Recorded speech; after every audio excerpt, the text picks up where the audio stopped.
Yo, welcome back to episode 5 of Jack of All Trades. I'm your host, Jymal. I got my man, Stan. Talk to him, my brother. What's going on? It's a good Sunday. Sunny outside. Get outside if you can. Yes, sir. Yes, sir. My boy, Tom, what's the deal? How we What's living going in LA County and SoCal? What's going on? What's going on? It was a long Saturday night. So I'm trying to get it right, trying to recover, go out and I don't know, do something today. But I gotta get my energy back. My Sitting boy here got the trying to get Java. He got the Java Monster drink. That's cold. That's diabolical. Was you My get boy into a gonna have fight the last runs night, later. man? Got the Yo. sunglasses on.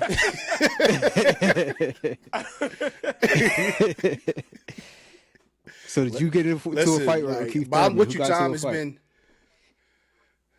No. I ain't no fights, no low fights. key. Just Speaking of Keith Thurman, Tom, now I look at you. You kind of resemble so Keith Thurman a little bit, that's tad funny. bit. Yeah, a That's little One bit. funny. I time. don't have the Yeah. braids. We got braids, right? You got braids. Yo, long weekend for me too. Had a college visit in Massachusetts. 5 hour drive there, 5 hour drive back in the same day. I've been up since 3 o'clock in the morning, Saturday morning. So yeah, it was a Man. long day, bro. Long day. Without further ado, Tom, what we talking about this morning, man? Well, this afternoon. This afternoon, right? It's still morning here though. But Okay. so we're gonna get into TSA. We're gonna get into the economy. We're gonna get into the lack of jobs. We're gonna get into people struggling right off top. So supposedly by March 30th, TSA will receive their back pay and they be up to date on their pay. Supposedly, that's not 100% yet right now. So there's been a lot of call outs. There's been a lot of people who just flat out quit. I mean, they haven't been paid since Valentine's Day. So that's what 6 weeks now with no paycheck and a job that's not like these people are making millions of dollars. So I mean, they're struggling, taking up second jobs, doing what they Mm-hmm. can here and there to survive. So it's really brutal out there. Even when I talk to people, people out here struggling, man, and nobody has the answers. But the whole time, the media wants to portray one image of what's going on, and it's almost like America has become two different worlds. It's the people who have a lot and the people who have nothing, and it's getting tough, man. It's getting real tough out there. So, I mean, I just want to hear y'all takes on what y'all think the state of the economy is, and where we're going and how we're gonna survive. Listen, on this Palm Sunday, I am going by with the faith of God, bro.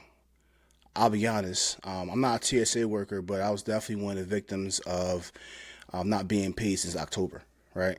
Um, I missed like, if I recall, I think like maybe 2.5 paychecks, something like that. I recall. So I definitely empathize and sympathize with the TSA workers, especially with their pay.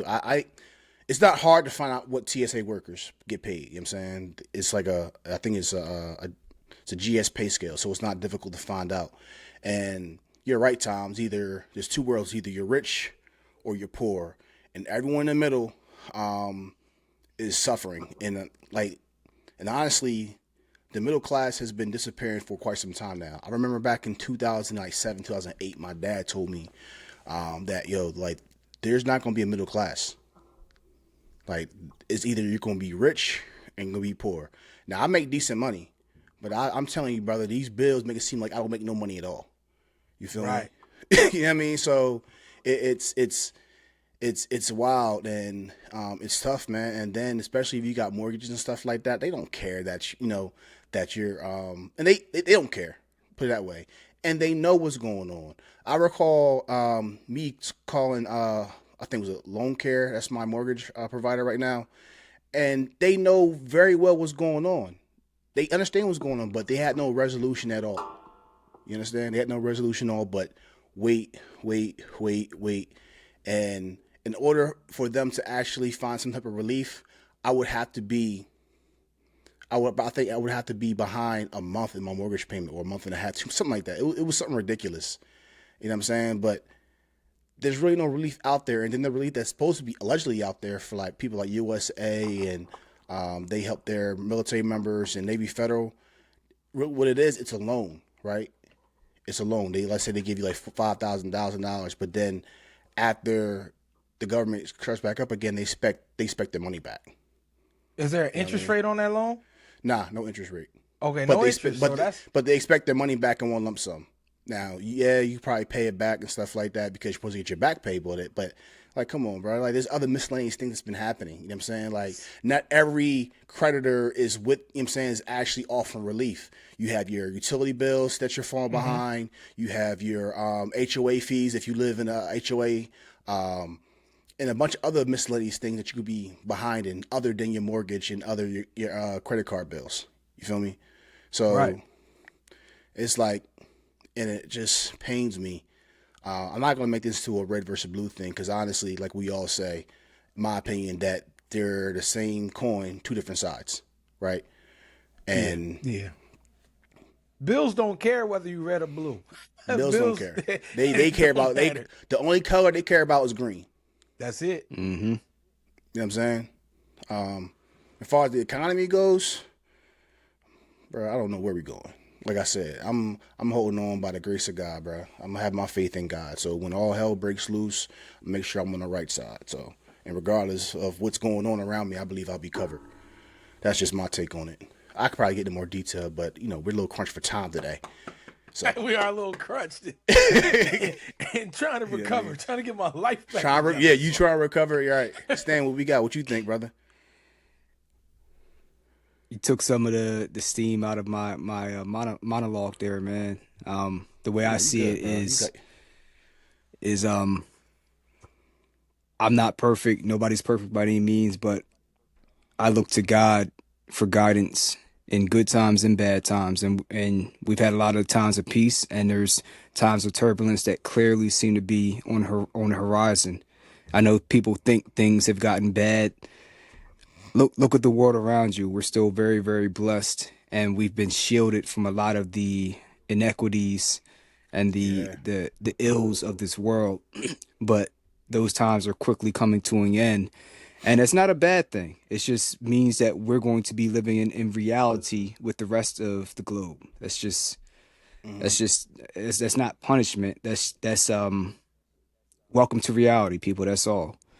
What the way that we've been living in terms of, think about it. You have the ability to go down the street and get a hamburger if that's what you're into any time of the day. That's not normal.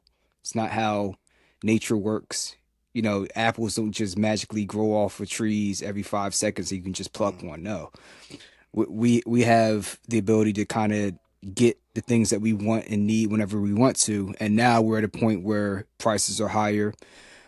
Petrol is higher, so that makes everything more expensive. You have Food Jamal shortages. alluded to, exactly, shortages. For those who haven't noticed, if you go into Walmart and you look at certain sections of the stores, they haven't been getting restocked the same way for the good course of 1 to 2 years now. And you'll see more and more items start to seem like they're in scarcity as opposed to abundance. And economy wise, we've been living on borrowed time, kicking the can down the road, borrowing money that we don't have, paying for wars that, whether you feel as though they're justified or not, wars are not free. They cost money. Having geopolitical influence to the level we have takes money. That money has to come from somewhere, and that comes from the people.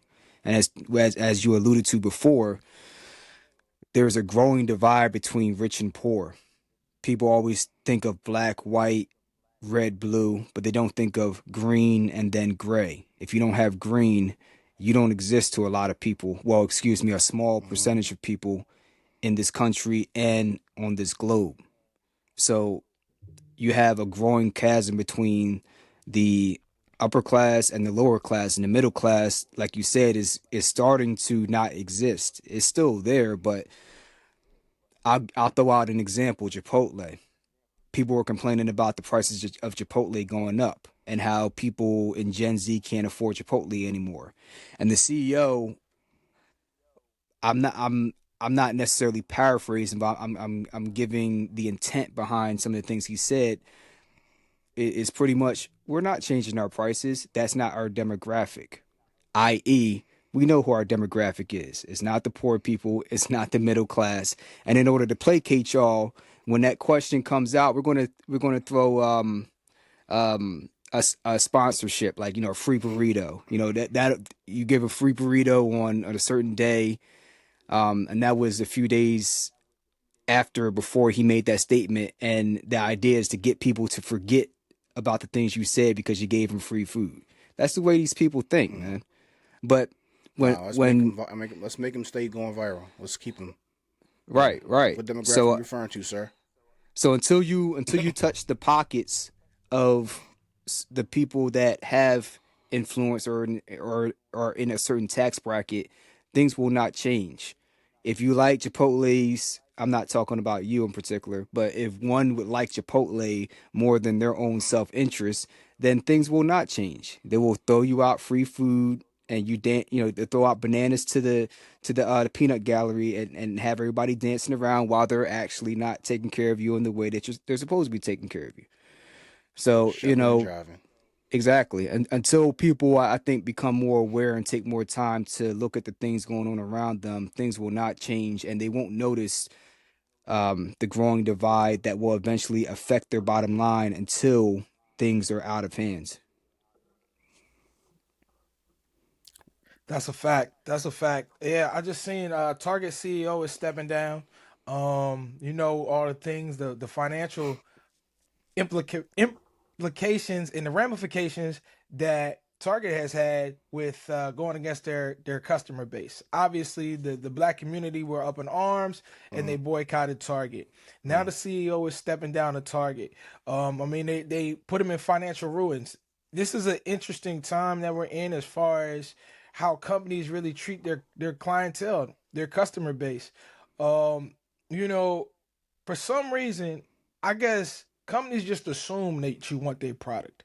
I don't really get that though, and it's odd to see that the CEOs are so out of touch, like the McDonald's CEO taking a bite of the hamburger and Yeah. not really wanting to take a bite of his own product, right? And it's just, to me, that's wild that these guys are so out of touch with reality, right? They make these CEOs make these huge salaries. And first of all, I don't think a CEO should make $50 million and the lowest employee on the total poll makes 10. It's kind of crazy. And you have such a disparity between at the top and at the bottom that there's no relation. So you making $50 million. How do you look at a person who's making $10 and try to motivate them to say, "Hey, yeah, you can get here one day too"? No, you can't. You can't get here. And so that's Yo, that's the difference between the top and the bottom in America, and then obviously the failing middle class because of taxation and the way that we're. I mean, I saw a stat the other day. Jesus Don't Christ, quote me taxation. directly, but the average American is taxed 37% on their paychecks. Okay. So how are you going to get taxed 37% on your paycheck and then go out purchase something and get taxed on that? And then the company that you purchase stuff from, they're getting taxed on that. The taxation is completely out of control. And we can't go too far. We press for time today, but we will get into this later on a later show. Where's the money going? Where is the money going? I was Right. about to And think so that like all this taxation. How? Go ahead, brother. I'm sorry. no, I mean, we like I said, we'll do a whole tax show later on. We'll do a whole tax show because I think that's something that really needs to be discussed. But I think we need to it's bring to a. me, I think we need to bring a guest on that, fellas. we Bring should. We should. yo, definitely for real. That'd be Yeah, dope. we Definitely. absolutely should. Yeah. Because the level of taxation that just keeps on happening, you keep on taxing, keep on taxing, keep on taxing. Eventually we're not even gonna have paychecks. Our paychecks just gonna go to taxes. And then that money's gonna get funneled wherever, and it'll just get misappropriated. You hear about fraud, you hear about this, you hear about that, and everybody be up in arms, but nothing's getting done about it because everybody's frustrated, but ain't nothing changing except Right. for more taxes. More taxes. Listen, I remember maybe about 3 years ago. I was deployed in UAE, and one of my good friends who I was TDY with, I'm not gonna say his name, but we were having a deep conversation about who are the most evilest people in the world, right? And there's a wide variety of people, criminals and stuff that we talk about. But he said he believed the most evil people in the world are actually the wealthy, the rich, because they have the power to solve so many issues collaboratively, right? And they bring all their money, they can solve world hunger. They could probably put all their money together for studies on diseases. They could possibly even increase the wages of their employees. So you're making $50 million, right? Possibly even maybe $1 billion. Some people are billionaires. You mean to tell me you can't afford to pay your the lowest employee at least 16, 7 a livable wage wherever that that state is? You know what I'm saying? Like, so based on that, so now you go from $50 million a year, you do all these things, now you're going from 50 million, maybe $20 million a year. Brother, you're still rich. Like, how much more do you need? What, you can't even do all that, you know what I'm saying? Like, how much more do you need? And where is that wealth being spread amongst your colleagues or your peers? Like, you know what I'm saying? Like, it's just wildly insane, like how these wealthy rich people, filthy rich people aren't even doing anything to help others. Like, there are people who are hard work, who are sincere, you know what I'm saying, that really need assistance. It can easily be wiped out. Easily. And I'm not going to talk about the DuPonts, the CEOs, the Walmarts, Bezos, Diddy, you know what I'm saying, Oprah Winfrey, all these people, you know what I'm saying? Like, and I'm saying these names across the board because you guys are all filthy rich. They can all help one way or another. There should be no hungry people in the world. None. It shouldn't be. 1% of all the 1% of all the billionaires and rich people came together, we would not have these problems in this world at all. And I think their argument would possibly even pay our way out of debt. Honestly, for real. They're not going to do that. I think their argument would be to the regards of saying, well, I worked for this money. This is my money. And half of them don't even think that they're rich. That's the real the real juke behind it all. Some of these guys, if you actually sit down and have a conversation with them, yeah, they may have $1 billion, but guess what? They don't have $1 billion in their pocket. That's the real. It's not liquid. It's not liquid. Basically. Yeah, it's not liquid. Yeah. It's tied in assets. It's tied in this and tied in that. So really, and that's I heard once again. I read an article, but don't quote me directly because this is loosely quoted. But Mr. Beast had said, "Yeah, I might be worth this amount of money, but I actually don't have $10 in my bank account." So it's tough. You know, a lot of these folks, I would say first generation money. Now, if we're talking long money and generational wealth, these companies that have ran America and ran other countries, the UAE and other countries, they got long money. They got paper on paper on paper that goes back centuries. But even they'll tell you, we don't have that much money. Mm-hmm. So really it does come down to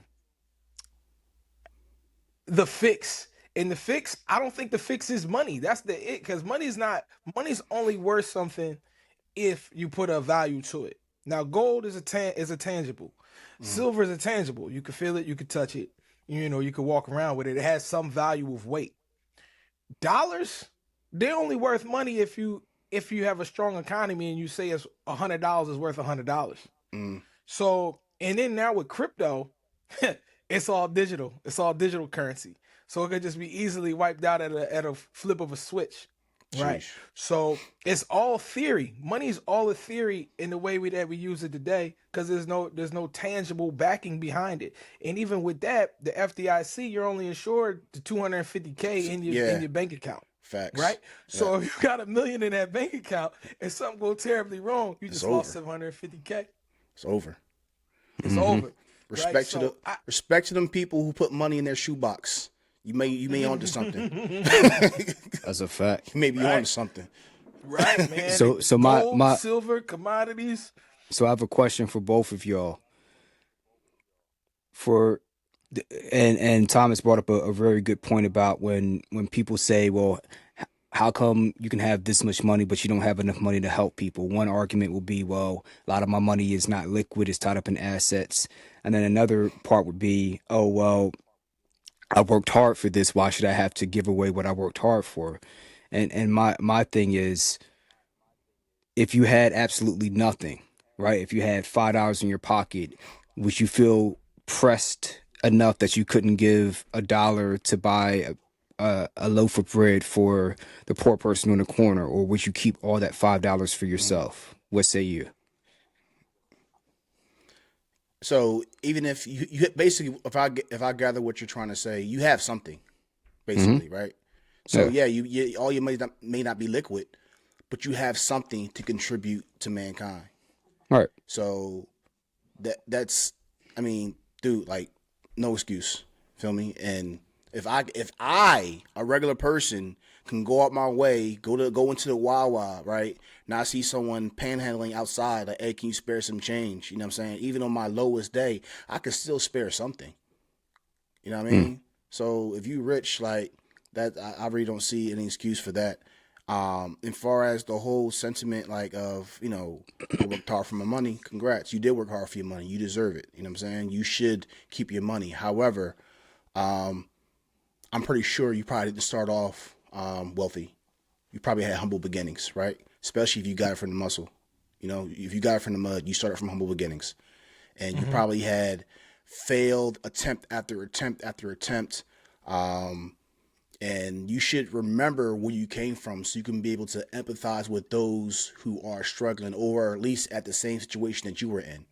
Um, this is why Jesus Christ is so, like, great, because he says he can understand. You know why? Because he had the same experience as the rest of the world. Although he was God in the flesh, he still had the same experience, still had the same temptations, still had the same weaknesses. So therefore, he's able to sympathize with those who's like him, right? But with that being said, he's able to show a way of escape. So um, that's my approach to those millionaires or billionaires saying that this is my money that I earned and I worked hard for it. Congrats. But remember where you came from. Hmm. Yeah, I What you think think, Tom? everybody does have a duty. I think everybody has a duty to society to make it better. So no matter from the richest person to the poorest person, I think everybody has a duty. You know, just the whole trickle down theory, or the help the next man, right? Because if the next person helps the next person, that helps the next person, that helps the next person, right? We eventually get to a point where everybody has some help. I definitely believe that would be a perfect society, and that be utopia. And unfortunately, utopia, people love chaos. I'll say that. People absolutely love chaos. In a utopia, it'd be very boring. It'd be a very mundane world where everybody's just walking around happy. You have all the resources you need. Just a small shelter, food, water. You good. Everybody greets people with uh, greets people nicely, and we live perfectly, right? But the chaos theory is real. People love chaos. The same reason why people watch action movies, the same people why people watch scary movies, the same reason why people watch the car accident. You know what I mean? People love chaos. So when you have a Mr. chaotic, NASCAR. yo, bring it right, bring it back to episode one. But when you have chaos, that intrigues the mind, and it's sad that humanity's like that. It's sad that in a lot of first world countries now, I'll say I've never personally been to a third world country, but from understanding and reading and listening, those are some of the most happiest people on this planet. Mm. They're not worried about all these extra things that don't mean anything. Really, at the end of the day, they care about family, they care about life, love, their health, and the ability to eat. They're not worried about, you know, the next iPhone, or they're not worried about your MacBook. They're not trying to get an 80-inch television on their wall, right? So they're not chasing things that at the end of the day doesn't matter. Because let's be honest, you may drive a Lamborghini, but in 10 years, does anybody give a shit that you drove that Lamborghini? Mm-hmm. So I really believe that people need to humble themselves. Whether it be, like I said, whether it be the richest man in the world. I think Elon's number one on the Forbes, whether it be from Elon to the guy you walked past the street yesterday that was on the corner shaking his cup. I think everybody just needs to show a level of humility and respect to each other, and hopefully we could right this ship. Because if not, well, we got a problem. I agree, bro. We need more love in the world, bro. More love in the world. More love in Completely the agree. world. I think those both of you articulated that your points beautifully, and there was a Senate or Congress hearing, whatever hearing it was, where they had the CEO of one of the big health insurance companies on Capitol Hill, and I don't know if it might have been AOC or somebody else who was cross examining them, and they were asking them, um, "We saw your profit margins, and we saw the amount of denied claims you have, and you're in the upper echelon Oh yeah, of yeah. companies I that have remember. Go denied ahead. claims," and asking this guy to explain, and you could just forget the words that are coming out of the person's mouth. Just look at the demeanor. That's a person who does not care about anybody else but himself and the people who are in the same social circles as they run in. Because how can you look into the camera? How can you look at somebody who's cross-examining you and not be upfront and say, you know what, whether I'm signing off on these decisions or somebody under me is signing off on these decisions, there are people's families that are getting denied care, a grandmother dying, a young boy that's not going to get the surgery he needs, a little girl who's going to have to say, oh, you have 6 months left. Sorry, but the CEO needs to have their bonus so you can throw their boat party. Sorry, we can't accept your Disgusting, bro. claim. It's disgusting behavior, and it's like either you go home and you look in the mirror at night and you're disgusted with yourself and the things you're doing to other people, or you don't really have empathy. But you have to be honest with yourself and wonder where these people were 20, 30, 40 years ago. Were they in the same spot where they would have expected that empathy, or did money and time and success change their mindset to the point where they got to a point in time where they're saying, you know what, I know what it's like to be in that spot, but I got out of it. You can get out of it, without realizing everybody's circumstances are different. I just don't understand how Jeff Bezos can have a $50 million celebration on his yacht. I think it was for his birthday, knowing that your employees are getting cut left and right, and they're not necessarily making livable wages. Um, I couldn't. How do you live with yourself? And then you put on a smile for the camera. Different times are coming. Eventually, we all are held accountable for the things we do, and for some of us, we get held accountable on this earth. Do these people, I think these people that are in power and influence, just like their predecessors before them, just like the predecessors before them,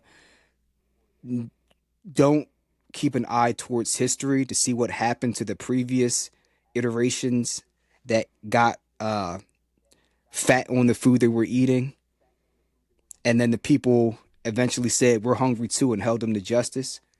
Did they not? Do they not know how even in the Bible, the tax collectors were considered some of the lowest of the low for the same reasons.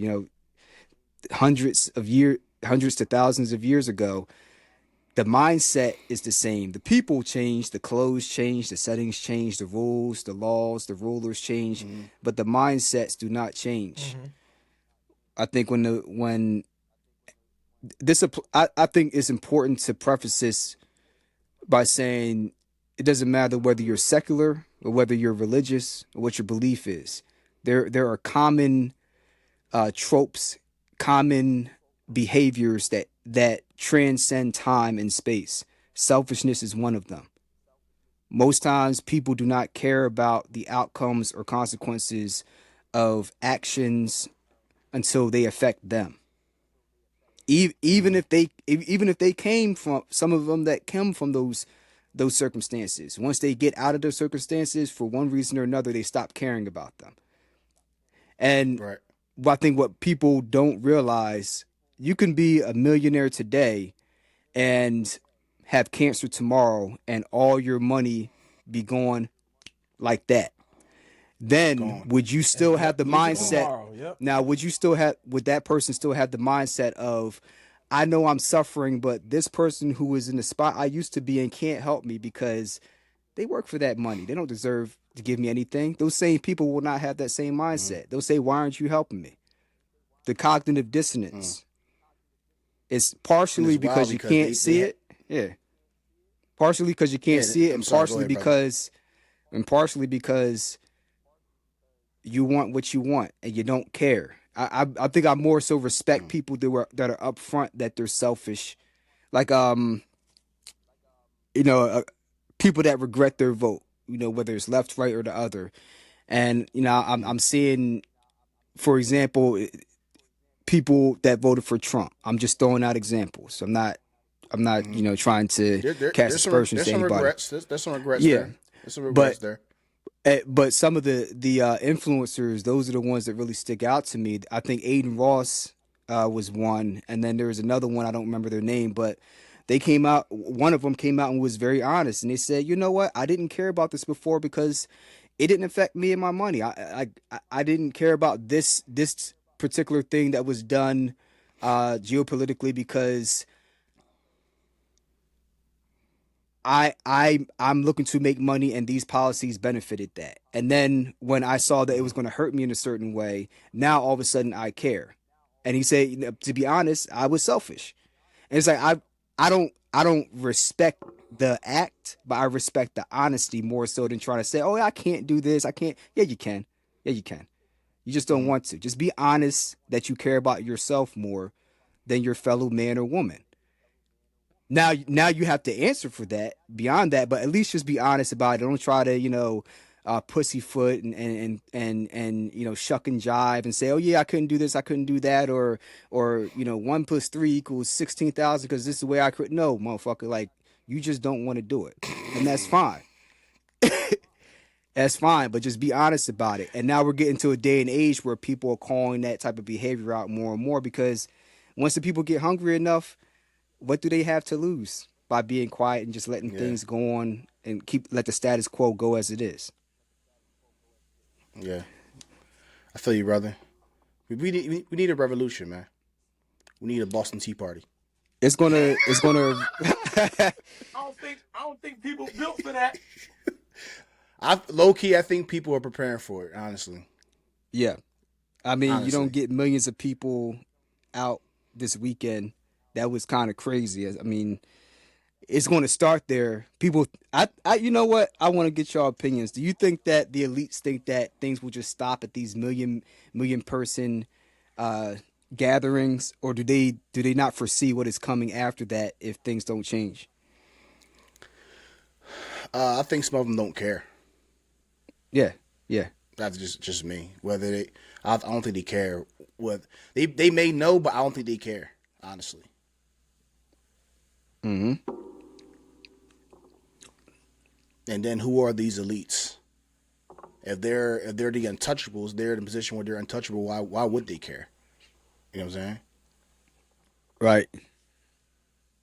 If They that don't makes really- sense. They don't care much. That's They what I'm saying. I don't think they care care. much because Like- it can't be. I mean, a Like, lot a of lot- the elites. A lot Go ahead. of the things that affects us, we got to handle the local level anyway. You know what I'm saying? We got to work. Unfortunately, we can't throw rocks at the top of the Eiffel Tower. You know what I'm saying? We got to go to the base. We got to start attacking lower that's why I levels think first and you're- start building our way up. You know what I'm saying? That's why I think y'all example of Target is a really good example. Regardless of whether people agree with the reasoning for the boycott, the consequences are clear.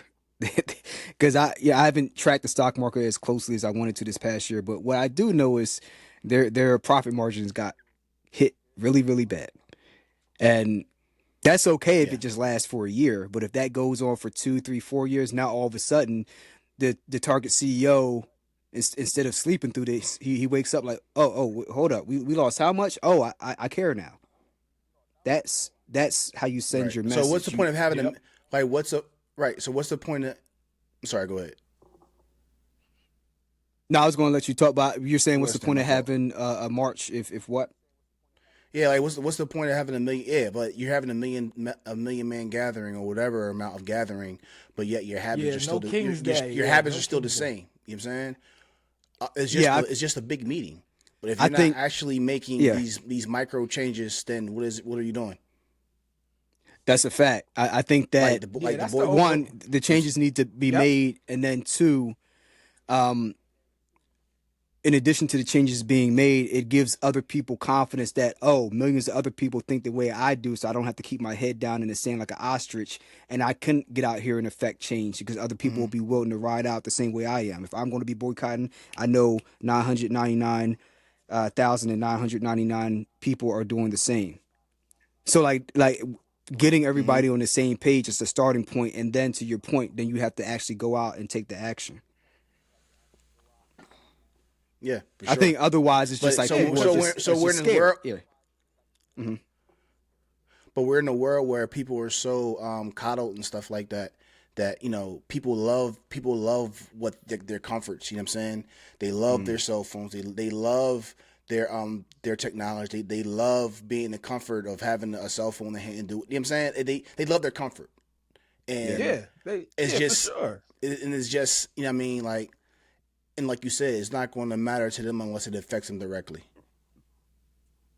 You know what I'm Yep. saying? I don't think And people and even when it affects them directly, a lot of times they still don't do nothing about it. So they need a for this spine. instance, Have a yeah. yesterday, right? No King's Day.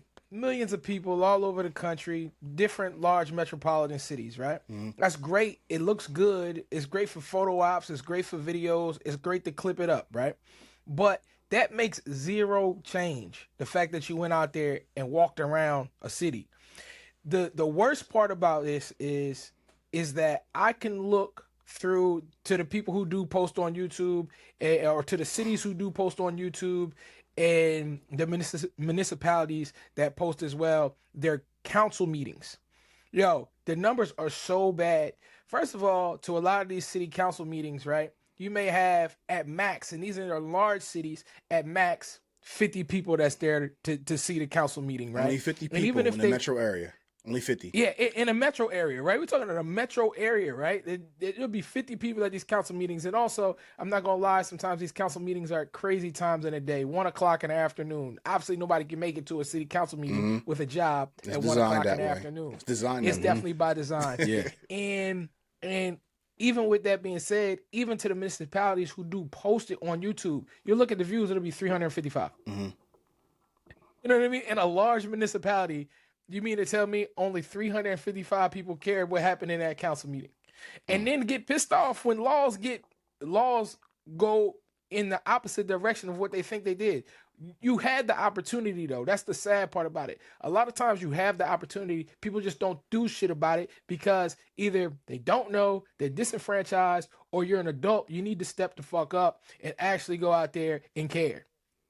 Yo, there was I think about a month and a half, 2 months ago, um, my town, their voices were heard because they were trying to build a Mm-hmm. they you know the well Thomas you may not know but Stan they're trying to Mm. move a prison where Ancora Hospital used to be. They're trying to remove the Really? prison from Camden County and put it in yeah and put it in Ancora and then doing construction and stuff like that, right? Wow. The town was not beat for that. And Mm-hmm. on top of it, the mayor had said she didn't know what was going on, which I found hard to believe. Like, how do we have? They was already doing construction in that area. Like, how are you the mayor? I didn't go Mm-hmm. because the things we just talked about. But how is it Yeah. that you're the mayor and you have no idea what we're talking about, but it's all over the news? Mm. What are you talking about, lady? So you know, the people of Winslow Township was like, nah, they, yeah, they was like, nah. and they have made their voices heard, and also with the AI data centers and stuff like that. Especially in Williamstown, I heard in Violent, people were making their voices heard about that with the AI data centers. You know what I'm saying? Like, yo, they don't want this crap, in their neighborhoods. In their And neighborhoods, yeah, yeah. you know what I'm saying? And then the effect, and unfortunately, we're a victim of it too because I use AI.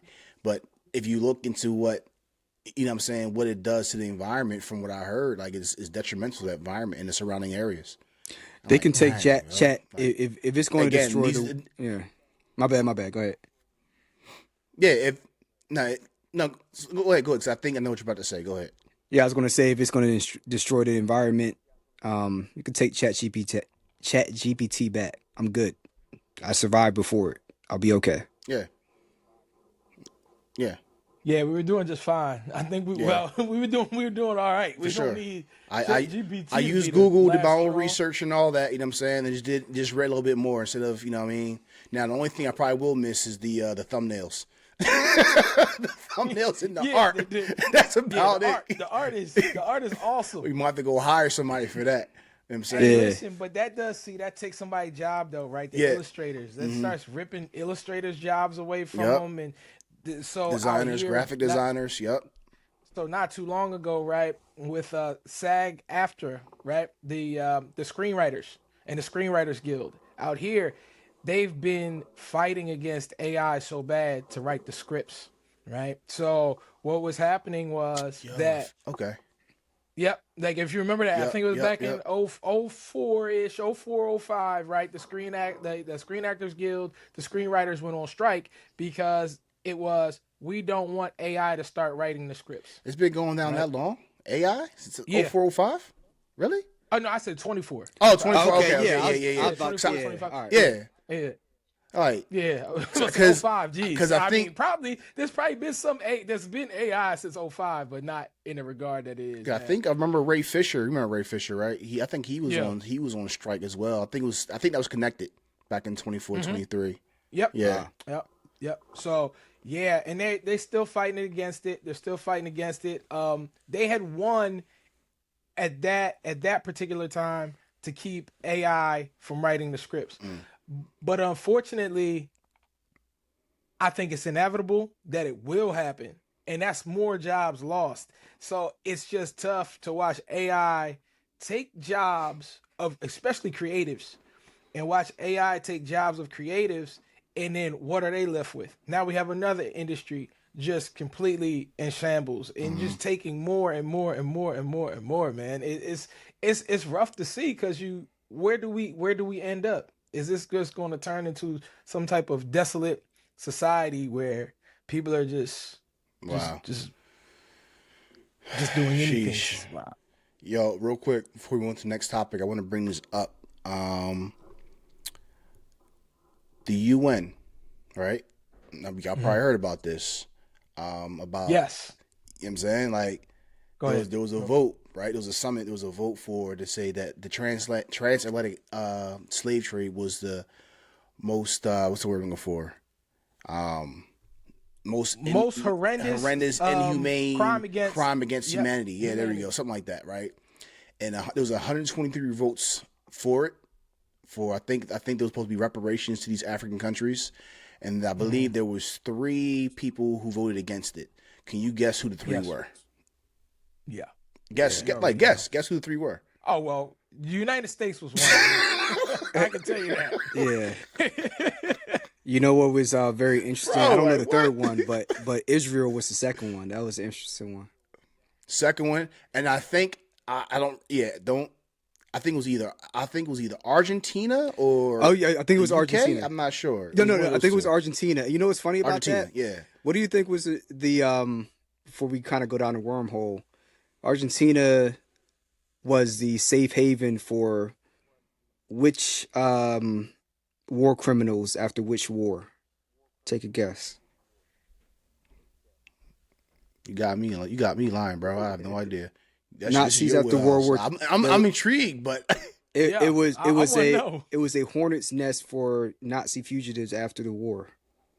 Argentina. really? Yeah. How the heck? So I think Adolf Eichmann made it there. He got extradited by the Israelis, ironically.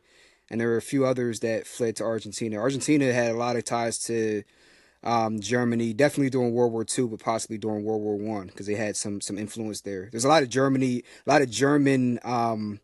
not colonies, but like establishments there, like what would you call them, like municipalities, little towns. Like it's there's a lot going on there, so I'm not surprised that Argentina popped up on that list. I'm gonna call you smart brother. From what's that movie called? Undercover Brother. Dang, what's that movie called? Yeah, Undercover Brother. Yeah. Undercover, Smart, undercover brother. smart brother. Am I gonna die? All the mayonnaise on the sandwich. Extra mayo on mine, please. He had to watch spray hot sauce on it, like just so he can stay. That show was hilarious, bro. Oh my gosh, yo. Yeah, Anyway, man. let's go into our next topic. So real quick, back to our GOAT conversations, bro. We talked about rappers by decades. We talked about shooters, basketball players, greatest running back, quarterback. So now we're gonna go back into the greatest of all times, back into the hip hop realm. Greatest hip hop group of all time. Now, just like last week, I feel like it would be unfair if I made a decision based this because there's so many out there who I like. But I'm going to go ahead and give you my favorites, right? My favorite rap groups. No particular order. These are just my people who I tend to listen to more. You know what I'm saying? You got to go Wu-Tang. If Wu-Tang is not up there, I don't know what's wrong with you. Yeah, There's Wu-Tang. something wrong with you. It's for the Yeah. kids. Right. Yeah. Wu-Tang.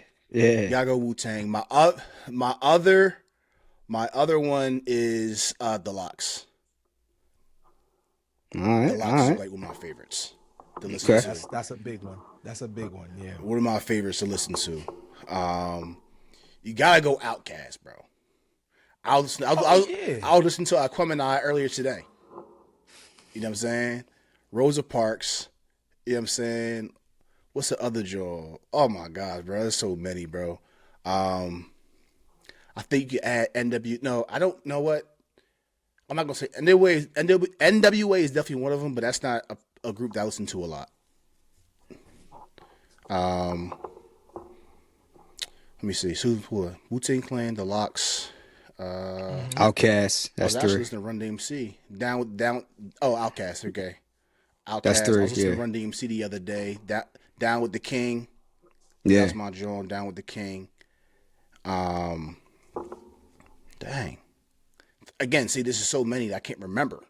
All of them. You Does feel me? 8 Ball is Yeah. 8 Ball and MJG considered a group? They are, but I don't consider they like. I don't really. Probably to Tennessee, it's probably dope to them, but not for me. You Okay. know what I'm saying? Well then, I got 360 and 36 Mafia for sure. That's up there. That's huge. Yeah, because I think they were one of the first ones to win. What was it? Win a Grammy? Were they? I think they're in the Rock and Roll Hall of Fame too. The Roots. I forgot about Oh the Roots. yeah, The yeah. Roots. What about the Roots. Fugees? The Roots. Roots. Would the Fugees count?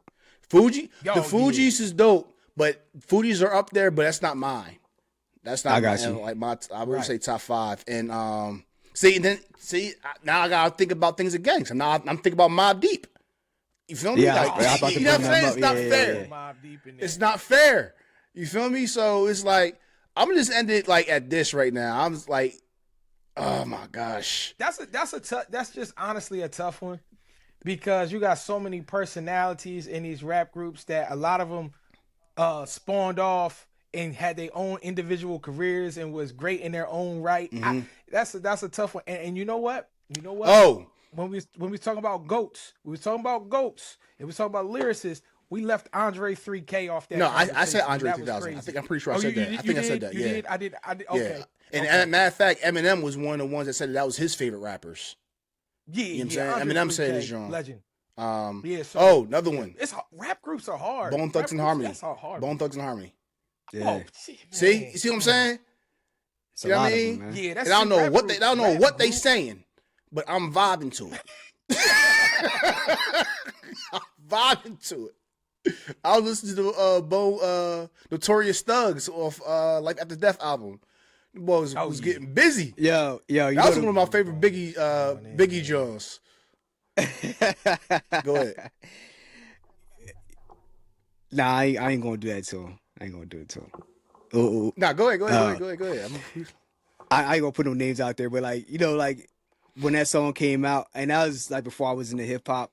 No matter what time you was in, on every corner would be some random kid on the corner saying, "I'm gonna miss everybody," like out of nowhere, like for no reason. For no reason. And Uncle Like you Charles. ain't lose nobody yet. Uncle bro. Charles. Like, what you talking My about? Uncle Charles, y'all. My Uncle Charles, yo. It's like you're like 2 years old, man. You don't And know then anything there's yet. like this bro, there's a lot of rap groups out there, you know what I'm saying, that all like EPMD, but you know what I'm saying, they were dope. I mean, the Hot Boys from them, but I mean, again, like, but I'm looking at longevity, you know what I'm saying? So I'm looking at Outkast, Bone Thugs and Harmony,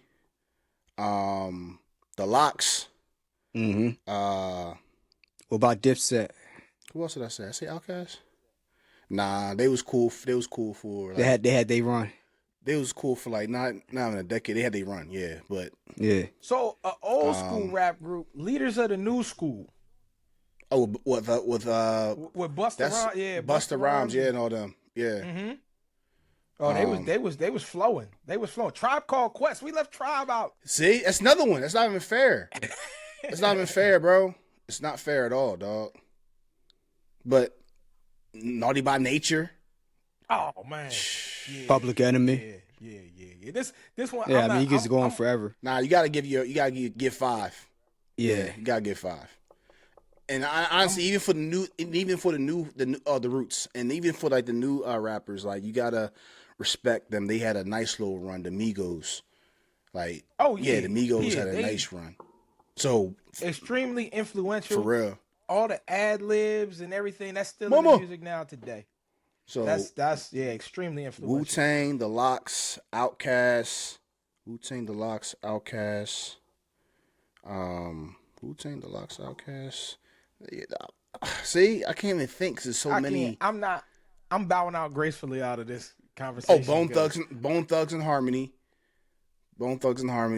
and Run DMC. These are the ones I've been listening to lately. You know what I'm saying? Yeah. Yeah, my list is the If same I as gave you. a top 5, Yeah. I would feel like I'm disrespecting somebody else. See, here it goes another one. I bro. can't do it. Public Enemy. I can't do it. Jesus Louis. Yeah, I can't do it. I can't do it. I'm not. Like I said, I'm out. I'm not doing this. You gotta do it, bro. I'm Just not doing it. just give. You know what I'm saying, like, you ain't gotta be a top 5. I'm just saying, I just want you by the ones I've been listening to a lot lately, and I think it's subjective. You know what I'm saying? Because obviously you met some people earlier. You said 8-Ball, MJG. They probably were hot, but you know what I'm saying, they were probably hotter in Tennessee. Like, I didn't listen to them. I think I Right. You know what I'm saying? Well, I did though. I did. I was listening to 8-Ball and MJG. You know, I was listening to that. I think I started listening to them when they signed to Bad Boy. That's why I started listening to them. Okay. When they came to Bad Boy, that's why I listened to 8-Ball. And All right. mainly because of the features. You know what I'm saying? Mainly because of the features. Yeah. 'Cause I remember they had this one joint. They had T.I. on it. T.I. went crazy on that track. That joint was dumb hard. But yeah, go ahead. Who you got? that's- Who you got? I'm letting Stan go. Go ahead, I told you, Stan. I don't even want. You got to, bro. Oh man. Go ahead, Stan. Who you got? Yeah. This is one of those ever changing lists, but I'll just throw some out anyway. The Lox. Some of them I'm stealing from you. Lox. The first 3 you said, Lox, Outkast, and who was the third one that you said originally? Wu-Tang. Wu-Tang, Lox, Wu-Tang was the first one I Outkast. said. Yeah, Wu-Tang, the Lox, Outkast, Rough Riders, and then So is that a group or Is that's Rough an Riders album? a group or a record label? because they had a couple albums out and there was a movement.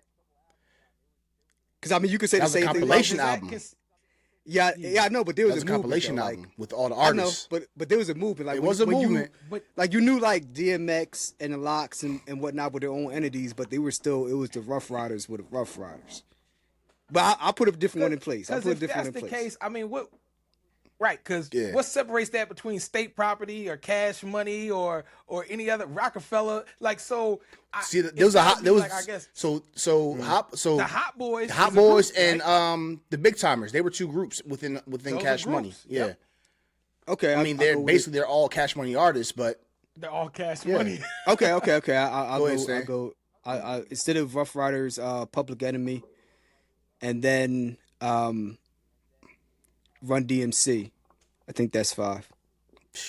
Oh no, I think that's either way. I'm adding Clips. I can't leave the Clips out because their the longevity is Clips. crazy. bro, Look at them now. you- Look at them now. Remember when they first came out? Yeah. Oh, their last album was fire.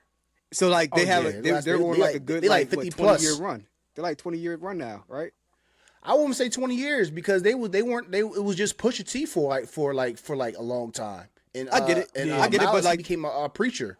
yeah, but they were good enough that when he came back, they just picked up like they never even lost steam. Bruh, that's dope. true. I respect that list, but I feel as though I can probably have a different list tomorrow. You know what I'm saying? Like this is probably next 10 I It think could about just it. change. But I just like I said, I just went by what I listened to lately. You know what I'm saying? This is more Yeah. difficult than the regular But single Tom, artist list. you said you gotta participate, brother. I mean, all right. I mean, I'll go for the easy, right? Just cause I really don't want to do this. This is disrespectful, and any rap group out there, I'm sorry. y'all all great. I'm sorry. Y'all all great. Cause this is it. This is it. So I go Outkast, Guys. I go Tribe, I go Wu Tang, Mhm. I go Locks, and at that 5th. Man, that man, he brought Clips up. See, this ain't right. I don't. And I you know what? At the 5th, I'm going 3-6 Mafia. Okay. At the 5th, I'm going 3-6. Respect. Listen, I don't It's think not there's a a right wrong or wrong answer, answer, man. bro. But I definitely ain't no agree- right or wrong I answer think to we this. all agree that Wu Tang He is definitely says up in there and Outkast. Wu-Tang If for either sure. one of those Yeah, are not yeah. in there, then I don't know what you know what I'm saying. Like I don't understand what's wrong with you. Yeah, agreed. And then Method Man and Redman, they had a little duo going on. They was Oh going yeah, crazy they too. had their own little. All right, so duo. let's go. So out of the entire Wu Tang, who's the greatest member? No, we're not. Why are we doing this today? I don't. Yo, I already, I like them I all. got my sunglasses on. I like Why them are we all, doing bro. this right now? I like them all. Why are we doing this? Stan, who you got? Well, know what? I'm started off because I've been thinking about this. Now, my favorite two are Method Man and Ghostface. I think generally speaking, you know what I'm saying, that's everyone's top 2. But if I'm gonna go by who, I probably lean more so towards Meth a little bit more because his marketability and his longevity with other projects, with him and Redman and stuff like that. Ghostface got it too. Don't get it twisted. You know what I'm saying? Like Ghostface is him and Raekwon the Chef and all that. Dang, Raekwon the Chef. Yeah, But I'm still going this is Method not Man. I'm still right. going Method Man. His marketability and he got bars, bro. Like and he's a vibe, bro. Like he can flow. He's a vibe. He can give it to you raw, and he also has a vibe, bro. Like I can't. I'm going Meth, just by a smidge. And he's a good actor. He's in. You know what I'm saying? He's in the.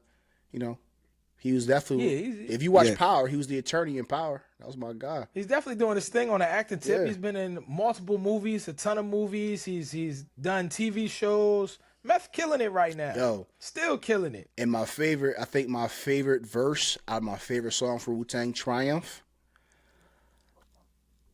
Yeah. I think Method Man verse was hard, but he didn't have the best verse to me. Inspector Deck went crazy on that joint, dog. If you listen to his lyrics, what he said, Inspector went bananas. Yeah. Yeah, that's crazy. Yeah, that is a hard song right there. You know, I'm say it. My favorite artist out of Wu Tang, ODB for sure. Rest in peace. That's my favorite artist out of there. Yeah, I think Method Man, and then like a close. I say one A is Method Man and one B is ODB for me. ODB is hard Yeah, too. It's just ODB for his sure. R.I.P. ODB.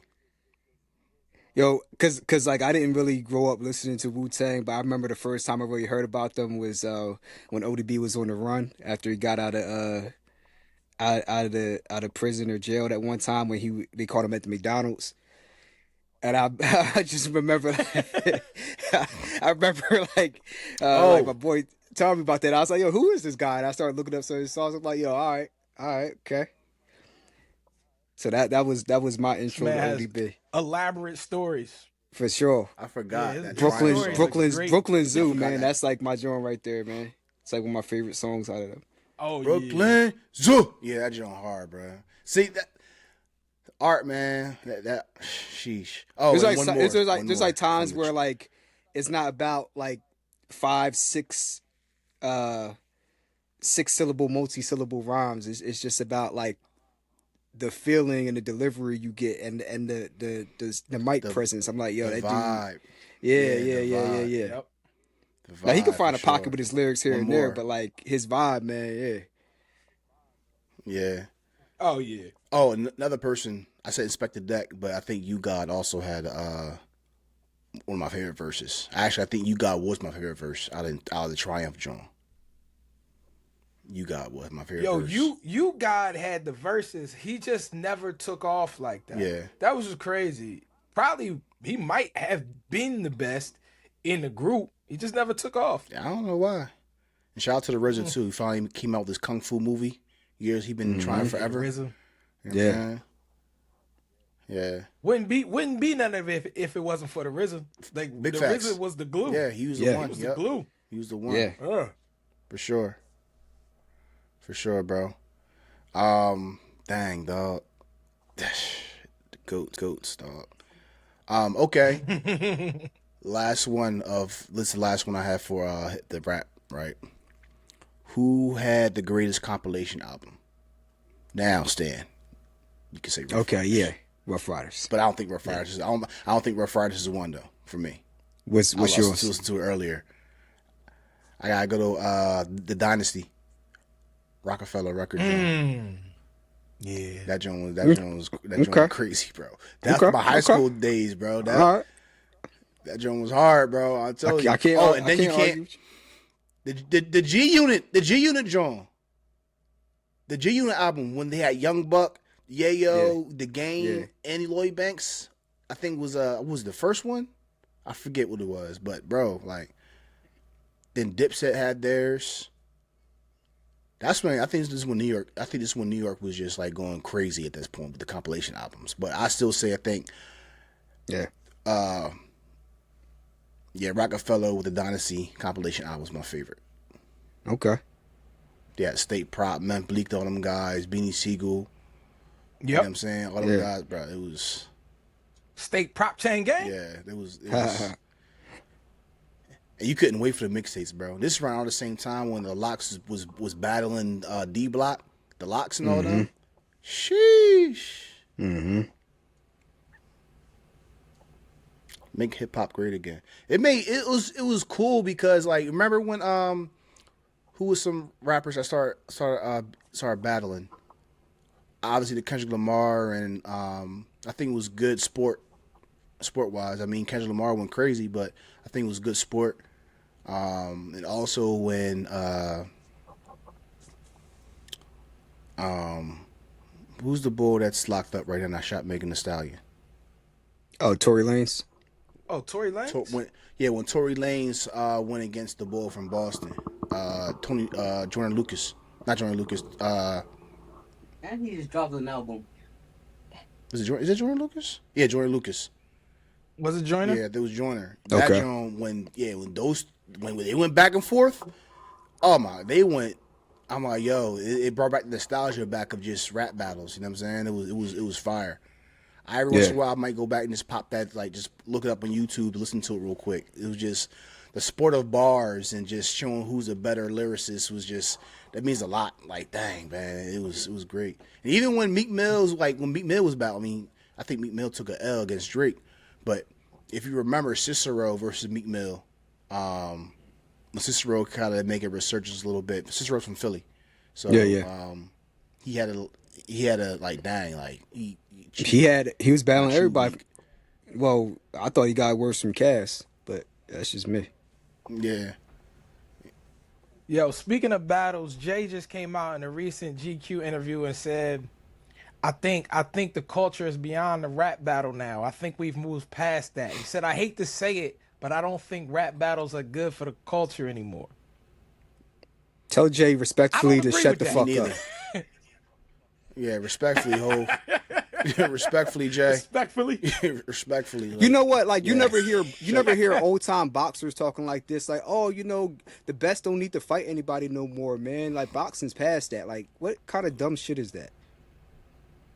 Yeah, he tripping on that. He bugging. Yeah, he was I tripping. want more battles. I ain't gonna lie. Like The I battles want more battles. do numbers. Yeah. A rap battle could bring back an artist that you haven't heard for a while. A rap battle could bring out an artist that just needs to come out of resurgence because it gets them going. It gets them in a flow again. You know what I mean? A little sparring session. Yeah, rap battles are great. It's a resurgence sometimes for sure. it goes too far sometimes, because some people don't know how to keep it on wax. Did Kendrick- That's always been one of the bigger problems. Did Kendrick go but too far?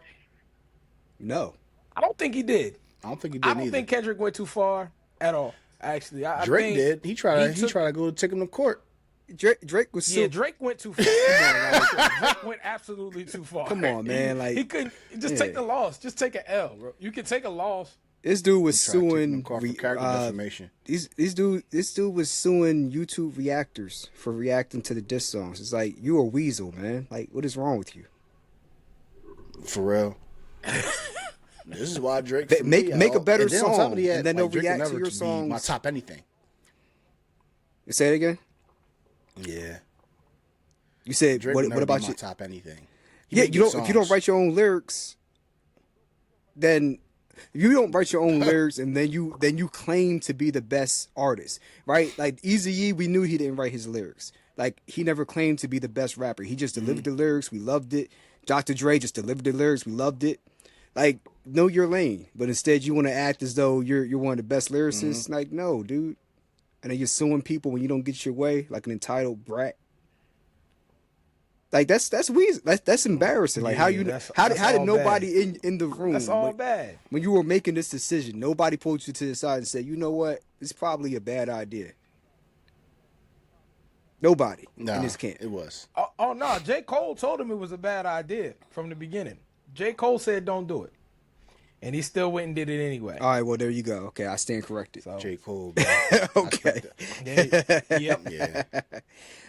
All right, Stan, you brought up a boxing remark. That's cool. Let's talk about it, bro. Who you got for the greatest boxer of all time? Oh man, there's so many, but for me personally, number one for me would be Sugar Ray Robinson. Took it back. Yeah, Not Sugar Ray Leonard, Sugar Ray Robinson. and I'm a huge Leonard I fan. think And he was my favorite yeah. person. Yeah. I used to get Sugar Ray Robinson back in, was it Fight Night 2? Round 2? He's in that one? Yeah, I think he probably in all of them, right? was in Or that just two. Maybe just 2. But Sugar Ray Robinson was my He was favorite. on Fight Night on Dreamcast. You was playing it on Dreamcast.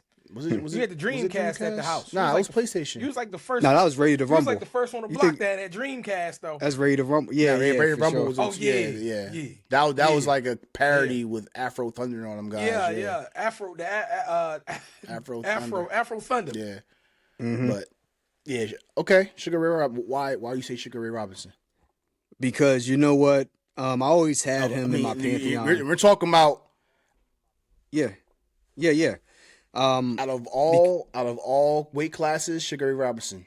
Out of all weight classes, and one Okay. of the most skilled boxers of all time. one of the meanest streaks of all time, and pound for pound, the power. I got a chance to actually go back and look at some of his clips. I was looking at a reactor. It's like this Gen Z reactor that's been reacting to all these athletes from the 80s and 70s and before and all that. And he was reacting to Sugar Ray Robinson. And I had never really seen him fight that much. So I was kind of like going through the same moment with the reactor. Like he's in his 20s, I'm in my 30s, and we're both seeing this dude for the first time. And the things he was doing on camera, just insane. And those weren't even the clips of him in his prime. That was him like towards the second half or last uh quarter of his career, and he still was damn near untouchable. So I can only imagine what he was like before. Like, and the way I kind of look at things is I don't get caught up in the era and, oh, people are stronger and fat. No. I just look at the person in isolation on that film and look at what they're doing. And the things that he's doing, I'm like, I just don't see a lot of people, if any, that can do that. 60s, 70s, 80s, 90s, 2000s, 2010s, current decade, don't fucking matter. Like, he's just doing things that defy logic. And he had the charisma. Like the name Sugar came from him. Sugar Ray Leonard, Sugar Ray Sugar Shane Mosley. Mm-hmm. Like having that, Pause. like he was sweetness Flash. before Walter Payton. Like he was just that dude. And even when he retired, like he's doing tap dancing on like syndicated television, and he's good at it. Like whatever he does, he's just good at. Like he's I'd put him up against any person pound for pound from any era. And I think Ali might have mentioned, like, when you bring up the same name Sugar Ray Robinson, I think Ali was in the interview saying, yeah, that's the guy. Mike Tyson, guys like that, the Tysons, the Alis, or people of that ilk. When you ask them about Sugar Ray Robinson, they all refer to him the way the NBA legends refer to Michael Jordan. Like all the legends stop and say, "Whoa, that's that guy." So that's kind of how I measure it. And then he just passed the eye test. Like some of the punches, I'm like, that was so fucking fast. Like, like even now, I'm just like, some of these guys now at welterweight, they would not be able to respond to that punch by the time that it connected. You just wouldn't. And he had like a freakish wingspan. This dude's like 5'10", 5'11" with a freakish wingspan. So it's like he just had the entire package. So He was middleweight, right? He was middleweight, welterweight right? might have gone to middleweight. Yeah, I can't remember if he was middleweight or not, but he definitely went through a couple of weight divisions, and he actually went up in weight because he was just running through the welterweight division too much. There was nobody else to fight, so he's like, oh, I guess I gotta move up. he had to move up. Lost to one dude, and then he went on like a long winning streak after that. Like he's one of them guys, like him and the Julio Cesar Chavez seniors. Like they're not just beating tomato cans. They're just like, whoever you put in front of me, he's destroying them. He's not just beating them. It's like whether you're good or whether they found you at the YMCA, he's gonna put you in the dirt either way. So it's not you can't say he's just fighting journeyman. Like you put your best in there. You put Leonard in there. You put Floyd Mayweather in there. You put Manny Pacquiao in there. I'm not talking about outcomes, but win, lose, or draw, they're going to have nightmares dealing with that guy. Mm-hmm. Yeah. Bang, I respect it, bro. He's definitely one of the OGs. I haven't watched much of Sugar Ray Robinson, but based on testimony and people talking about Sugar Ray Robinson, there's a reason why he's has to be considered, right? But Who's Sugar Ray it for Robinson. you? So for me, I got two. Okay. I got two. Two different weight classes. Muhammad Ali. And just let me know that I don't care if you have losses. Like Floyd Mayweather, he's undefeated, but he's not the greatest boxer of all time, and I think we all know why. I think he's a very clip that up so they can come after He's you. good at his craft. Say it again. No, I said clip that up. Keep going so we can clip that up so they can come after you. They can come after me, bro. I don't care. Floyd Mayweather, he's a great boxer. I'm not gonna say he's the greatest of all time. I don't care. Him being undefeated, especially if you weasel and pick and choose your fighters. I don't care what no one says. And that's one of the things we talked about a few episodes ago about boxing. How what I'm saying there's no pride. There's no one fighting the best anymore in America. Or if you do fight, you fight someone past their prime. Like we talked about. I don't care about seeing Pacquiao fight Mayweather now. But anyway, Muhammad Ali. Muhammad Ali is one of mine. Dude, he fought freaking everyone, bro. Yeah. He fought anyone in his way, and he talked a good game. And this is when back race wars and stuff like that, and a lot of it wasn't as I guess I won't say marketable, but you know what I'm saying. There was no Don Kings, like you feel what I'm saying. This is just about whoever's in front of you, the best fights the best, and you're gonna win. He beat guys like Sonny Liston. He beat guys like George Foreman. George Foreman. Young prime George Foreman. Yeah. Body shots make you bleed out your mouth, George Foreman. He's cracking ribs. Mm-hmm. He's punching sand out the sandboxes. I mean, out the heavy bag. That George Foreman. He beat him. Yeah. He beat him. And he did the rope-a-dope, but he beat him. Muhammad Ali will talk slick, will talk crazy, you know what I'm saying? Dance in the ring and box your head off.